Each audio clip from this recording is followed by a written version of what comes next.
Estes que foram contra que nós tivéssemos a associação da violência vicária à Lei Maria da Penha, também foram contra a própria Lei Maria da Penha. Vejam o grau de distorção e de machismo, né, da sociedade brasileira.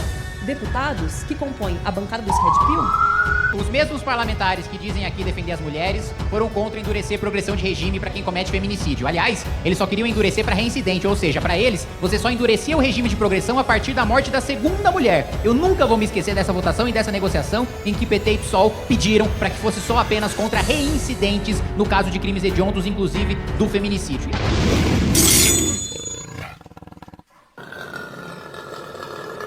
Presidente, o que a gente está tratando aqui de violência vicária é quando um homem, né, ele comete uma violência contra uma criança, contra um pai, contra um avô de uma mulher, para causar dano a esta mulher. A demanda e a ponderação que a gente faz aqui é para que isso valha para todos. Se uma mulher bater no seu filho para causar mal ao pai, que isso também se aplique a ela. É uma coisa, na minha avaliação, absolutamente razoável.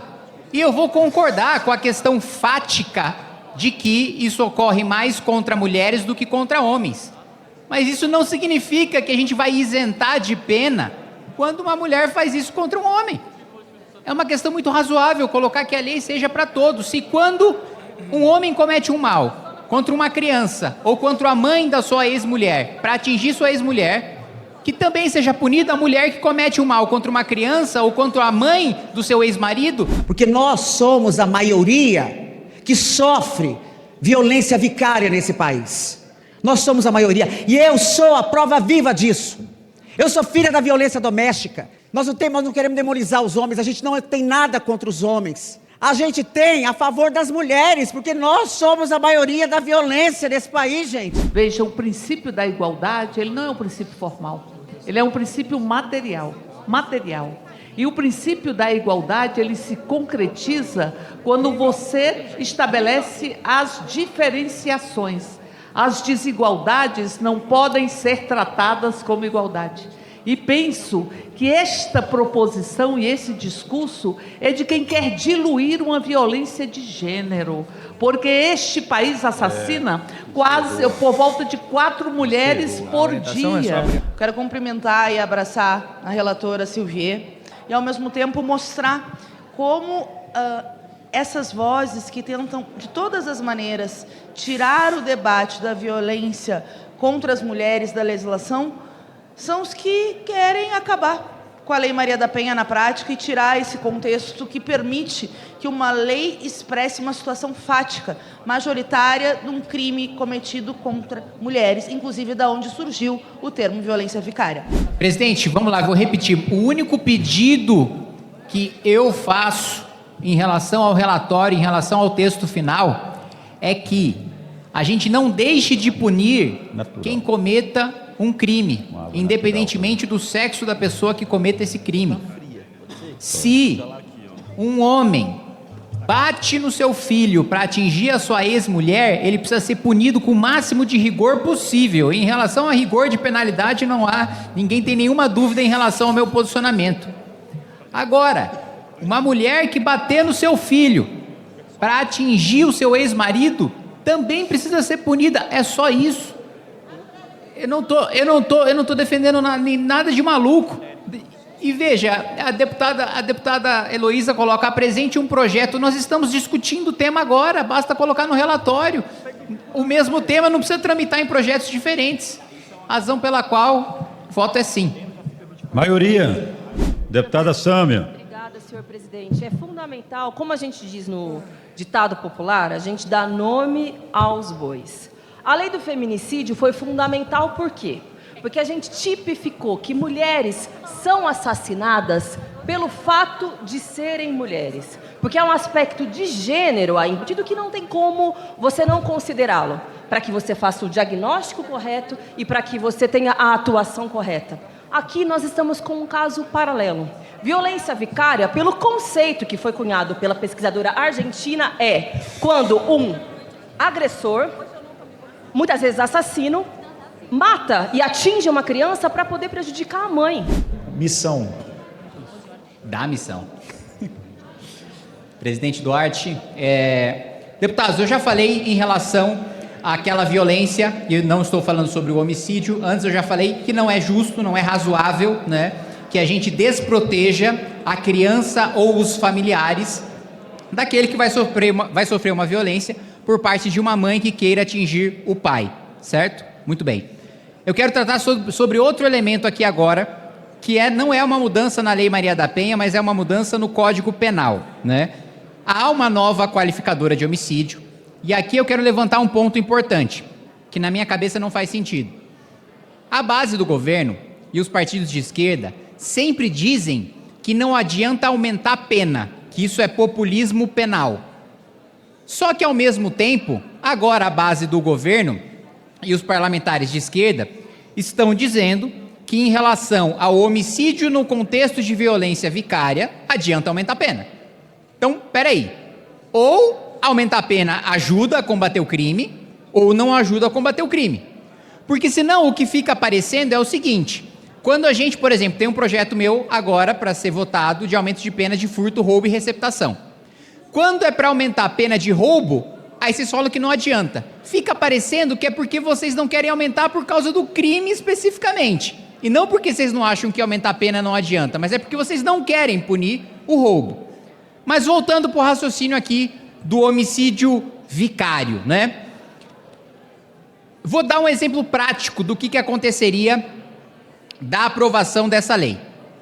Se um homem matar o próprio filho para atingir a ex-mulher, segundo o projeto, ele pega de 20 a 40 anos de cadeia.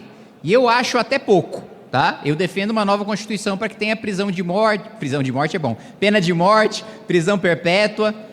Agora, se uma mulher matar o próprio filho para atingir o pai, a pena vai ser de 12 a 30 anos.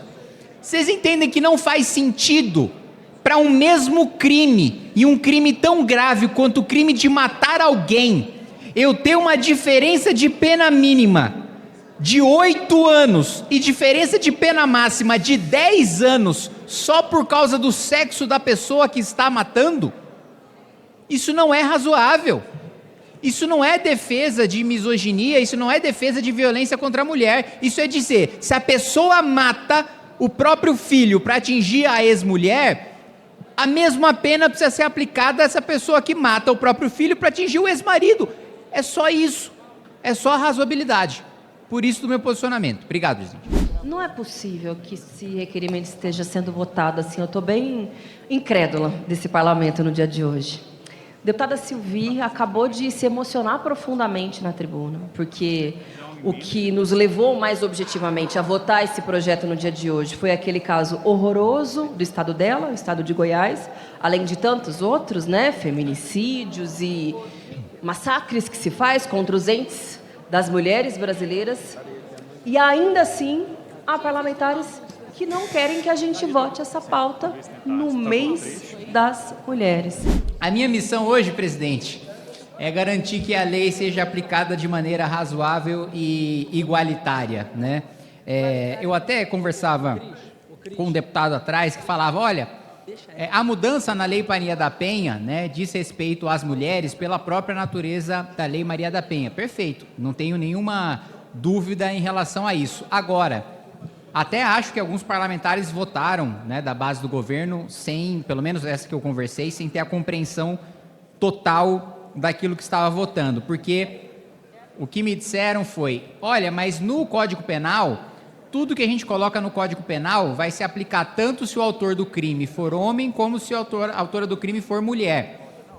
Mas não é isso que diz a redação da alteração do Código Penal que a gente está promovendo aqui. A alteração que a gente diz aqui fala o seguinte, homicídio vicário, artigo 121, parágrafo 2º d. A pena é de 20 a 40 anos se o crime é cometido contra descendente, ascendente, dependente, enteado, pessoa sob guarda ou responsabilidade direta da mulher, com um fim específico de causar-lhe sofrimento, e daí segue. Ou seja, mais uma vez reforçando, gente, nós estamos, o mesmo crime, exatamente a mesma conduta, Vou pegar mais um caso concreto. Eu peguei do filho, agora eu vou falar, sei lá, da sogra. O homem que mata a sua sogra para causar sofrimento para sua mulher, ele vai ter uma pena de 20 a 40 anos. A mulher que mata o seu sogro para causar sofrimento ao seu marido, é a mesma conduta, é o mesmo dolo, é a mesma intenção, é o mesmo fato, a pena vai ser de 12 a 30. É uma questão de racionalidade básica, assim, não há nenhuma grande elaboração. E falam sobre a etimologia da palavra, né? Não, mas vicário, pela sua própria natureza, veja, eu não tenho nenhum apego por continuar chamando o homicídio de vicário ou continuar chamando a violência de vicária. Pode dar-se qualquer outro nome. O meu ponto é punir qualquer pessoa que de maneira dolosa cause mal, bata, torture, mate o seu próprio filho para causar dor para o seu ex-companheiro ou sua ex-companheira. É só isso. Se o nome vai ser vicário, se não vai ser vicário, se corresponde à etimologia da palavra, se não corresponde à etimologia da palavra, o que me importa é punir o homem ou a mulher que utilizar um ser humano, um pai, uma mãe ou um filho como um instrumento para causar sofrimento para o seu ex-companheiro. É só essa a minha posição. Obrigado, presidente. Vejam o grau de distorção e de machismo, né, da sociedade brasileira. Deputados que compõem a bancada dos Red Pill, dando materialidade e institucionalizando aquilo que a gente vê acontecendo nas redes sociais, de discursos de ódio, de violência contra as mulheres, considerando as mulheres cidadãs de segunda classe, como diria Simone de Beauvoir, para tentar dizer que, distorcer inclusive o conceito de violência vicária, que foi instituído por uma pesquisadora argentina para identificar justamente como uma violência de gênero. Porque se a gente não entender como uma violência de gênero, a gente não vai fazer o diagnóstico correto e não vai extrair políticas públicas corretas, no ponto de vista de prevenir esse tipo de crime, mas também de sancionar os machistas que matam os entes queridos das mulheres para puni-las. Senhor presidente, eu defendo... Da missão, não é isso? A missão, isso? Não, eu estou rindo por causa uma brincadeira da amiga Laura. Não de Vossa Excelência, presidente. Da missão, eu tô. Da missão, isso. Presidente, eu considero que, mais uma vez, reforçando, né? Não é razoável a gente, para exatamente a mesma conduta, para o mesmo dolo, para o mesmo crime, estipular penas diferentes. Eu, pessoalmente, para quem mata um filho para prejudicar a mulher, defendo pena de morte para esse sujeito, sinceramente. Pena em relação à qual as esquerdas são contra, porque são contra a pena de morte. Sou a favor de prisão perpétua para um feminicida, por exemplo. A base do governo é contra, a esquerda é contra por princípio, por ser contra penas de caráter perpétuo. Em relação ao estuprador, defendo que tenha a castração física desse estuprador. Da mesma maneira, a esquerda, a base do governo, é contrária. Então a acusação de machismo e de misoginia não se aplica. A gente só está defendendo o razoável, a orientação é sim. Estes que foram contra que nós tivéssemos a associação da violência vicária à Lei Maria da Penha, também foram contra a própria Lei Maria da Penha. Por isso está correta a formulação de quem votou a favor deste destaque ou contra esta proposição na sua essência, é contra as mulheres neste Brasil. E, por fim, presidente, aqui é bom lembrar que o presidente Luiz Inácio Lula da Silva construiu o pacto contra o feminicídio, que sempre é uma construção simbólica antes de se efetivar nas terríveis estatísticas que esse Brasil carrega. Presidente, os mesmos parlamentares que dizem aqui defender as mulheres foram contra endurecer progressão de regime para quem comete feminicídio. Aliás, eu lembro bem da negociação daquela votação. Eles só queriam endurecer para reincidente, ou seja, para eles, você só endurecia o regime de progressão a partir da morte da segunda mulher. Eu nunca vou me esquecer dessa votação e dessa negociação em que PT e PSOL pediram para que fosse só apenas contra reincidentes no caso de crimes hediondos, inclusive do feminicídio. E agora, presidente, nessa mesma semana, um projeto de autoria de uma deputada do PT queria desconstruir, destruir completamente a identidade feminina, dizendo que a única característica que basta para você ser considerada uma mulher pela sociedade, pelo Estado brasileiro, é você se ver como mulher e se declarar mulher. Qualquer um pode fazer isso. Portanto, essa é a destruição da própria definição e das próprias características que fazem de uma mulher o que ela é. E, mais uma vez, mantendo a nossa coerência, a gente orienta não.